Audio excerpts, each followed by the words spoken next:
Class 10th के chapter दैनिक जीवन में रसायन में हमने अम्ल, क्षार उदाहरणें कंप्लीट कर ली थी। आज अपन पढ़ेंगे अम्ल, क्षार और लवण के सामान्य गुण। तो पहले अपन अम्ल और क्षार इन दोनों के सामान्य गुणों पर चर्चा करते हैं। अम्ल स्वाद में कैसे होते हैं? खट्टे। मीन्स अम्लों का स्वाद कैसा होता है? खट्टा होता है। और क्षारों के स्वाद की बात करें तो हमने पढ़ा था कि ये स्वाद में कैसे होते हैं? कड़वे होते हैं। इसके अलावा देखिए, जो नीला लिटमस पत्थर होता है उसको डुबोए अम्ल में, उसका कलर अम्ल कैसा कर देते हैं? लाल कर देते हैं। लेकिन लाल लिटमस पत्थर को अपन किसी क्षार में डुबोए तो क्षार उसका रंग कैसा कर देते हैं? नीला कर देते हैं। इसके अलावा देखिए, अम्ल जिनके पास में हाइड्रोजन होते हैं उनको यदि जल में घोलें तो ये जल में H पॉजिटिव आयन जो है वो देते हैं, और OH नेगेटिव आयन क्षार जो होते हैं उनको जल में घोलें तो ये जल में OH नेगेटिव आयन जो है वो देते हैं। बिल्कुल सिंपल सिंपल गुण है जो हम सभी जानते हैं। अब देखो, जल जब उदासीन होता है ना, तो उदासीन जल जिसकी pH कितनी हो? 7 हो, तो उसमें H पॉजिटिव आयनों की सांद्रता जितनी होती है उतनी ही उसमें OH नेगेटिव आयनों की सांद्रता होती है। मीन्स कोई फ्री आयन नहीं होता। तो उदासीन जल या डिस्टिल वाटर या अशुद्ध जल है जिसकी pH 7 होती है, वो विद्युत का कुचालक होता है। विद्युत धारा का प्रवाह है उसमें नहीं होता है। लेकिन उदासीन जल में यदि हम थोड़ी सी मात्रा अम्ल की ऐड कर दें तो उसमें H पॉजिटिव आयन ज्यादा हो जाएंगे OH नेगेटिव आयनों से। और उदासीन जल में थोड़ी सी मात्रा यदि अपन क्षार की ऐड करेंगे तो उसमें H पॉजिटिव आयनों से ज्यादा हो जाएंगे OH नेगेटिव आयन। जितने H पॉजिटिव आयन होते हैं उतने OH नेगेटिव आयन, तो वो तो क्या बन जाएगा? पूरा पूरा क्या बन जाएगा? H2O तो कोई मुक्त आयन नहीं होता उदासीन जल में, इसलिए वो कुचालक होता है। लेकिन उदासीन जल में अम्ल की मात्रा ऐड करते ही जल में कौन से आयन ज्यादा हो जाएंगे? H positive. Means H positive ion ज्यादा हो जाएंगे, और क्षार की मात्रा ऐड करें तो OH नेगेटिव आयन ज्यादा हो जाएंगे। मीन्स अम्ल या क्षार की मात्रा मिलाने पर उदासीन जल में क्या हो जाते हैं? मुक्त आयन। अम्ल ऐड करेंगे तो कौन से हो जाएंगे? H positive. क्षार ऐड करेंगे तो OH नेगेटिव। इन मुक्त आयनों के कारण अम्ल का जलीय विलयन, मीन्स थोड़ी सी मात्रा अम्ल की जल में मिला दें तो विद्युत का चालक होता है क्योंकि H पॉजिटिव आयन ज्यादा होंगे। इसी प्रकार से पॉइंट नंबर 4 यहां पर क्या हो जाएगा?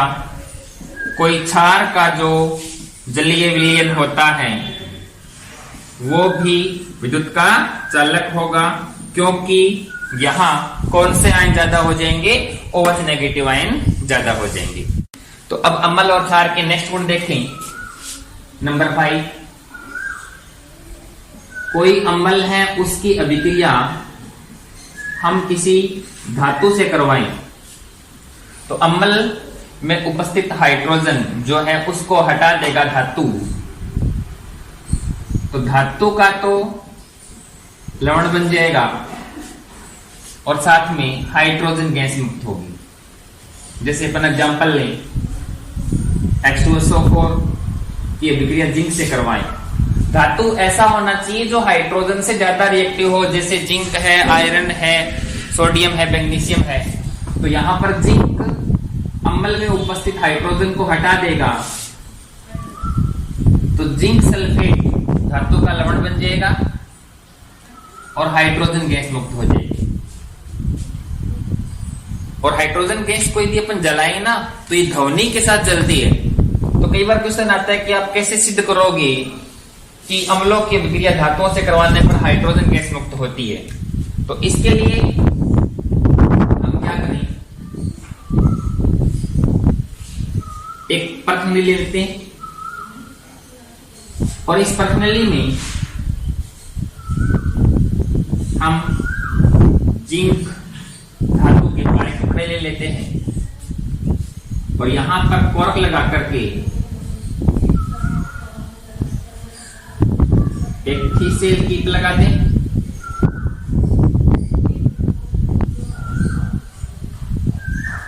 जिसमें यहां वाल्व लगा होगा और यहां हम भर लेते हैं तनु H2SO4,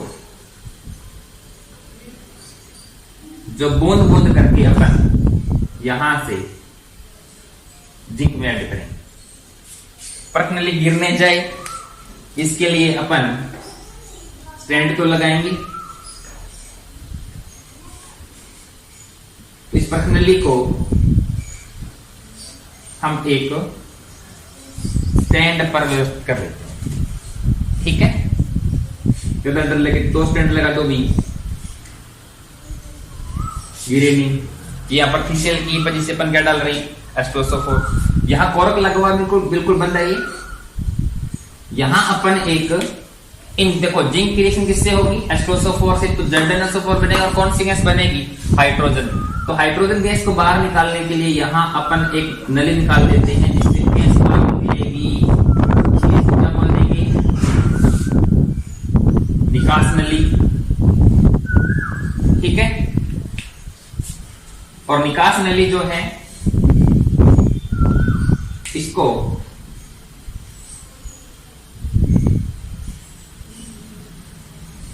निकास नली जो है इसको अपन आगे साबुन के जलीय विलयन में डुबो करके रख देते। यहां एक टब है और इस टब में साबुन का जलीय विलयन, एक्वस सॉल्यूशन है सोप का, साबुन का जलीय विलयन। तो जिंक की H2SO4 से अभिक्रिया होगी तो यहां क्या बन जाएगा, ZnSO4, और जो गैस बनेगी वो गैस यहां से, पता नहीं है कौन सी, अभी यहां से यहां आएगी। इसके अंदर यहां बुलबुले बनेंगे, ये बुलबुले ऊपर की ओर जाएंगे। तो इन बुलबुलों में गैस तो है ना, पता लगाना ये कौन सी गैस है। तो हम इन बुलबुलों के पास जलती हुई मोमबत्ती लेके जाए, बुलबुले फूटेंगे तो जो गैस निकलेगी वो इस अग्नि के संपर्क में आएगी तो वो गैस जलेगी और ध्वनि के साथ जलेगी। और ध्वनि के साथ कौन सी गैस जलती है, हाइड्रोजन गैस। तो इससे प्रूव हो जाएगा ना कि जो हाइड्रोजन गैस है वो ही बनेगी, मीन्स धातु जब अभिक्रिया करेंगे अम्लों से तो कौन सी गैस मुक्त होगी, हाइड्रोजन गैस मुक्त होगी, ठीक है। हाँ, इसी प्रकार से कुछ क्षार जो है, सभी नहीं कह रहा मैं, कुछ क्षार भी अम्लों की तरह, कुछ क्षार भी अम्लों की तरह धातुओं से रिएक्शन करते हैं और लवण बनाते हैं और साथ में हाइड्रोजन गैस मुक्त करते हैं। जैसे NaOH की अभिक्रिया जिंक धातु से करवाएं, NaOH की रिएक्शन में जिंक धातु से करवा रहा हूं तो Na2ZnO2 बनता है और हाइड्रोजन गैस मुक्त होती है। सोडियम 2 है तो यहां पर 2 ले लेंगे, जिंक इससे काम चल जाएगा क्या, चेक करते हैं, हो गया। इसका नेम होता है सोडियम जिंकेट। तो जो लवण बना वो कौन सा बना, सोडियम जिंकेट बनेगा। देखो ऑक्सीजन -2 होता है तो -4 हो गया, जिंक +2 और ये +1 का 2 है तो +4, ये +4 और ये -4, सोडियम जिंकेट का ये फॉर्मूला हो गया। इसी प्रकार से देखो सोडियम हाइड्रोक्साइड का जलीय विलयन हो और इसकी रिएक्शन अपन एल्युमिनियम मेटल से करवाए ना तो NaAlO2 बनता है और हाइड्रोजन गैस मुक्त होती है। NaAlO2 दो ले लेंगे, यहां इसके भी 2 ले लेते हैं तो एल्युमिनियम, तो यहां पर 2 लगा देंगे, ऑप्शन कितने 2 × 2 4, तो 2 और 2 4, तो हाइड्रोजन 2 तो 3H2। इस प्रकार से इसे क्या बोला जाएगा, सोडियम एल्यूमिनेट। तो सोडियम हाइड्रोक्साइड क्षार है, धातु जिंक की एल्यूमिनियम से रिएक्शन करवाएंगे तो लवण बनेगा, जिंक से करवाएंगे तो सोडियम जिंकेट बनेगा, और एल्यूमिनियम से करवाएंगे तो सोडियम एल्यूमिनेट बनेगा। और साथ में कौन सी गैस मुक्त होगी? Hydrogen gas. हाँ, मैं पहले बता रहा हूं, पहले बताया था कि क्षार, सभी क्षार ऐसा नहीं करते। तो अम्ल और क्षार के गुणों में नेक्स्ट पॉइंट है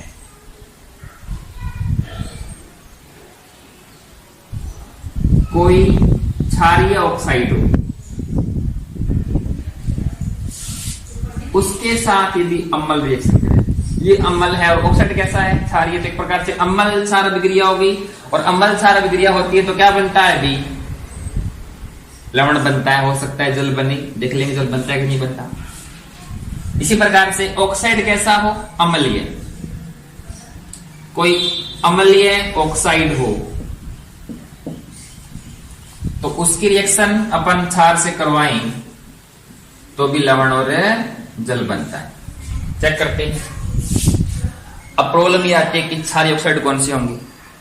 10th क्लास तक ये जान लो कि जो धातुओं के ऑक्साइड होते हैं ना, वो जनरली क्षारीय होते हैं। जैसे Na2O सोडियम ऑक्साइड, और इसकी रिएक्शन अम्ल जैसे अपन HCl से करवाते हैं तो सोडियम और क्लोरीन क्या बन जाएगा? NaCl। सोडियम कितने हैं भाई? 2, तो 2 NaCl बनेगा। तो Cl कितने चाहिए? 2, 2 से गुणा कर देंगे, 2 हाइड्रोजन ऑक्सीजन, क्या बन गया?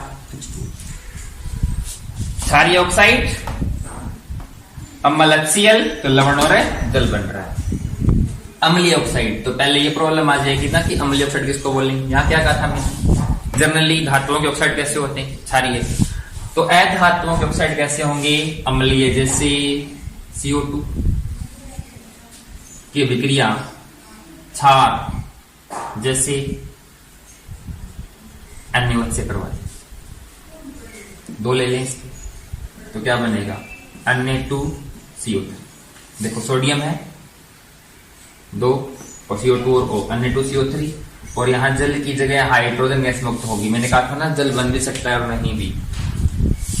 तो CO2 की रिएक्शन NaOH से करवाई तो ये कैसा ऑक्साइड है? अम्लीय। ये क्या हो गया? क्षार, तो लवण बन रहा है और हाइड्रोजन गैस मुक्त हो रही है। अदर एग्जांपल लें, जैसे CaO कैल्शियम ऑक्साइड कैसा होता है? क्षारीय। अम्ल जैसे क्या ले लें? H2SO4, तो CaSO4 लवण क्या बन गया? कैल्शियम सल्फेट, और जल H2O। तो अपन यहां एग्जांपल लेते हैं, जैसे SO2 गैस अम्लीय होती है और इसकी रिएक्शन क्षार जैसे NaOH से करवाएं तो Na2SO3 बन जाएगा। इसके 2 ले लेंगे भी, Na2SO4 सॉरी, SO2 और O, Na2SO4 सोडियम सल्फेट बन जाएगा और हाइड्रोजन गैस मुक्त होगी। तो मैं रिपीट कर रहा हूं, अम्ल क्षारीय ऑक्साइडों से रिएक्शन करके लवण बनाते हैं, और क्षार जो है वो अम्लीय ऑक्साइडों से रिएक्शन करके लवण बनाते हैं। तो अम्लों और क्षारों की गुणों में नेक्स्ट देखो, 7वां, दोनों के लिए कोमल है। हम सभी जानते हैं किसी अम्ल की अभिक्रिया अपन क्षार से करवाते हैं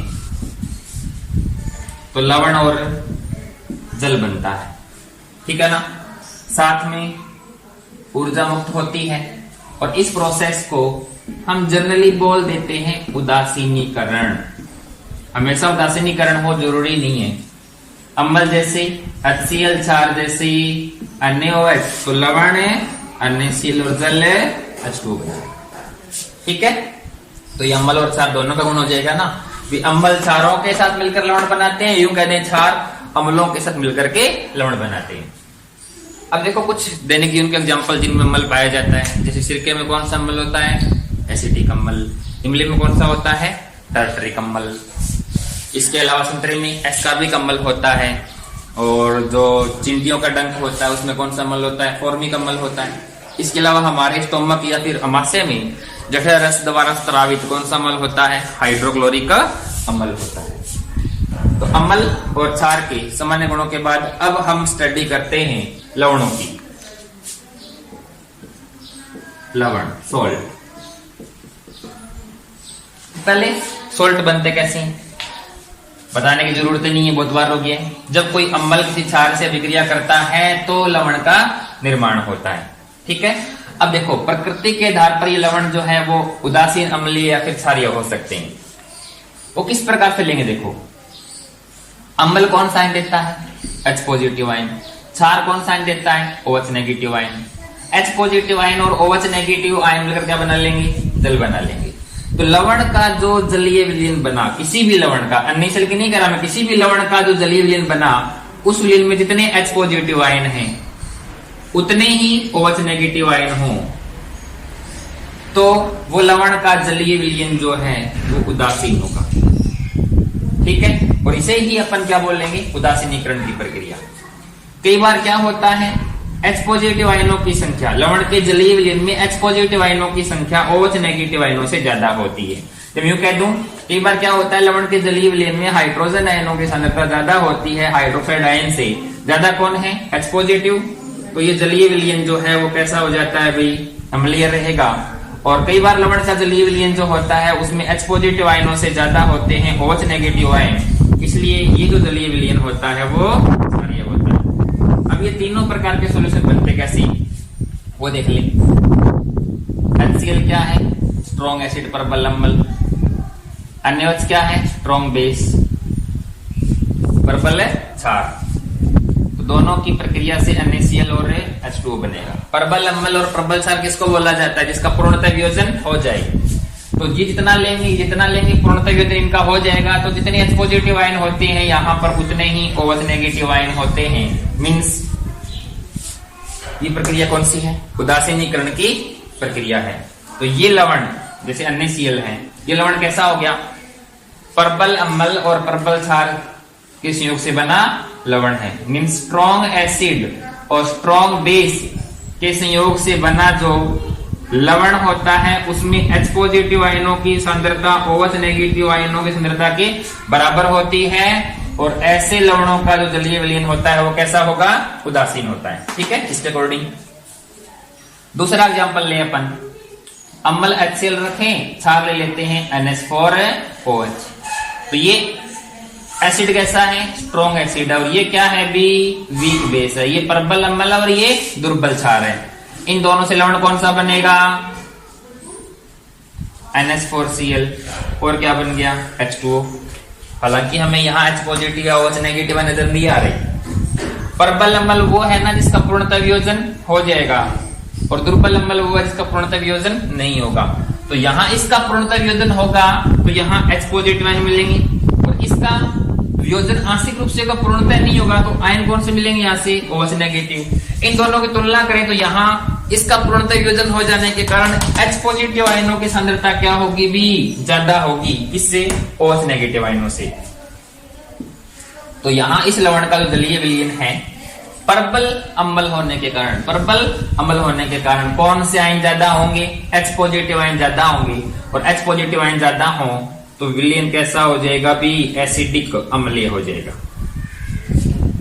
या सिंपल यूं याद कर सकते हैं, इन दोनों प्रबल कौन है, अम्ल है, तो विलयन कैसा होगा, अम्लीय होगा। तो मीन्स अपन कह सकते हैं स्ट्रॉन्ग एसिड और वीक बेस मिलकर के यदि लवण बनाएंगे तो उस लवण में H पॉजिटिव आयन ज्यादा होने की वजह से उस लवण का जो जलीय विलयन है वो कैसा होगा, अम्लीय होगा।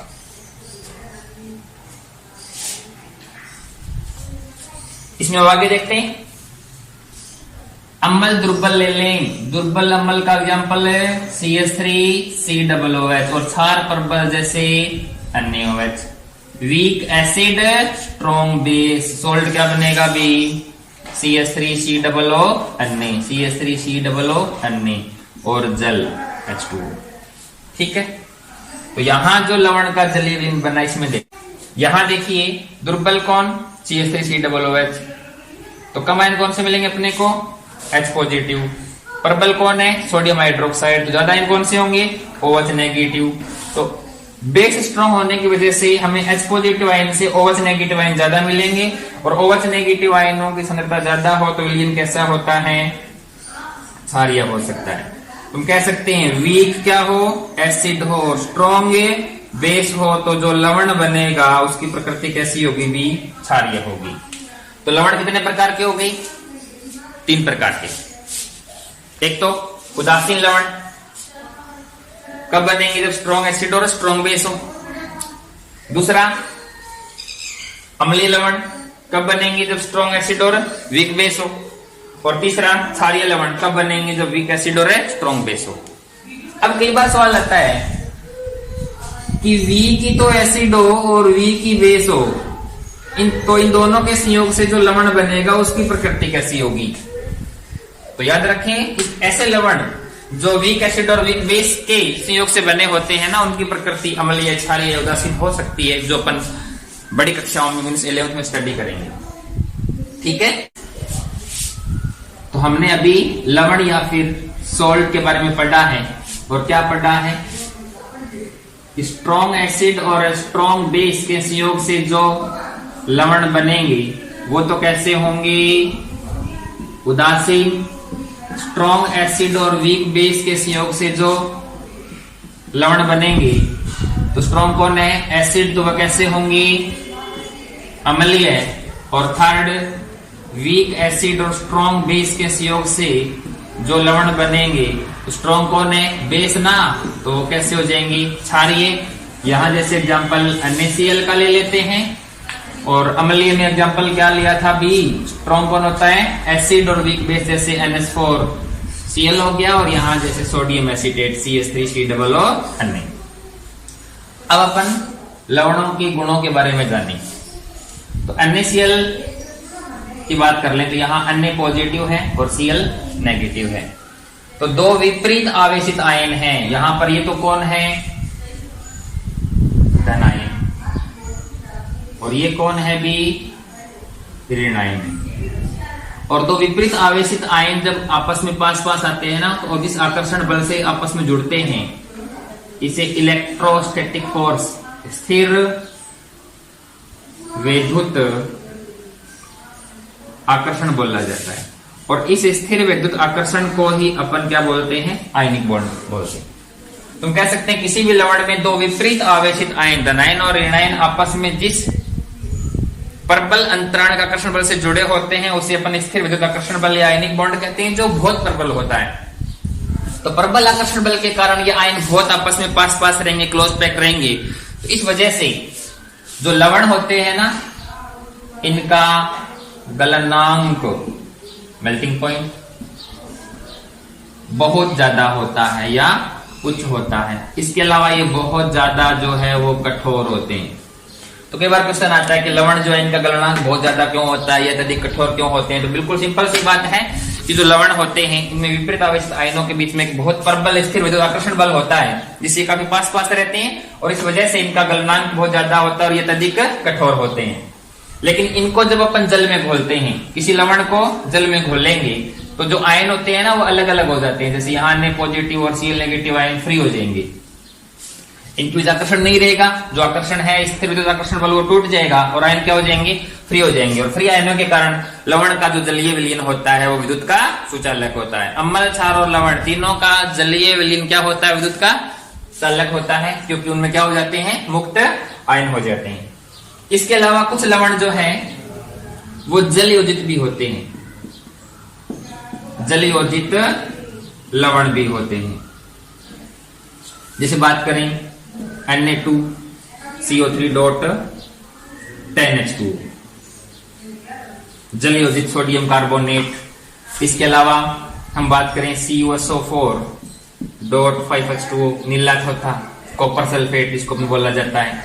CaSO4.2H2 जिप्सम, जिप्सम का फॉर्मूला है ये नीला चौथा है और ये जल योजित सोडियम कार्बोनेट है। इसके अलावा K2SO4.Al2SO4 की होल थ्राइस .24H2O ये फिटकड़ी या फिर पोटासियम का फॉर्मूला है। तो यहां पर sodium carbonate, copper sulphate, calcium sulphate, और ये डबल सॉल्ट है, इसमें पोटेशियम सल्फेट भी है और एल्यूमिनियम सल्फेट भी है, सभी के साथ में जल के अणु है। ऐसा जल जो है ना ये क्रिस्टलीय जल कहलाता है। क्या कहलाता है? क्रिस्टलीय जल। तो और जिनमें क्रिस्टलीय जल प्रेजेंट होता है उन लवणों को अपन जल योजित लवण बोलते हैं। कई बार क्वेश्चन आता है कि फिटकड़ी को गर्म करते हैं ना तो फिटकड़ी जो फूल जाती है, क्यों, क्या कारण है इसका? तो गर्म करने पर, तवे पर गर्म करेंगे ना, सबकी बात कह रहा हूं मैं, तो गर्म करने पर ये पिछले जल है ना बाहर निकल रहा है, ठीक है, इसलिए ऐसा होता है। कई बार क्वेश्चन आता है कि जो खट्टे पदार्थ होते हैं ना उसको धातुओं के पात्र में नहीं रख सकते, क्या होता है, क्या बोला मैंने, खट्टा पदार्थ, खट्टे पदार्थ का मतलब क्या हो गया, अम्ल हो गया, और उसको किस में नहीं रख सकते, धातुओं के पात्र में नहीं रख सकते। जैसे मान लेते हैं कि जिंक का बना पात्र है तो आप उसमें नहीं रख सकते। खट्टा पदार्थ क्या है, अम्ल, धातु का बर्तन, किसका बर्तन ले लिया, जिंक, तो जिंक के पात्र में आप खट्टे पदार्थ को नहीं रख सकते, क्यों, क्या कारण है, तो मैंने पढ़ा था ना, खट्टे पदार्थों में क्या होता है, अम्ल होता है, जैसे हाइड्रोक्लोरिक अम्ल ही मान लें, और जिंक, तो यहाँ पे क्या बन जाएगा अभी, ZnCl2 और H2 मीन्स तो आंसर क्या होगा अभी, खट्टे पदार्थों में क्या पाया जाता है, अम्ल पाया जाता है, और अम्ल धातु से पीले करके क्या बना लेंगे, लवण बना लेंगे, और कौन सी गैस कर देंगे, हाइड्रोजन गैस। इसलिए क्या नहीं कर सकते, अपन खट्टे पदार्थों को धातुओं के बर्तनों में नहीं रख सकते। ओके।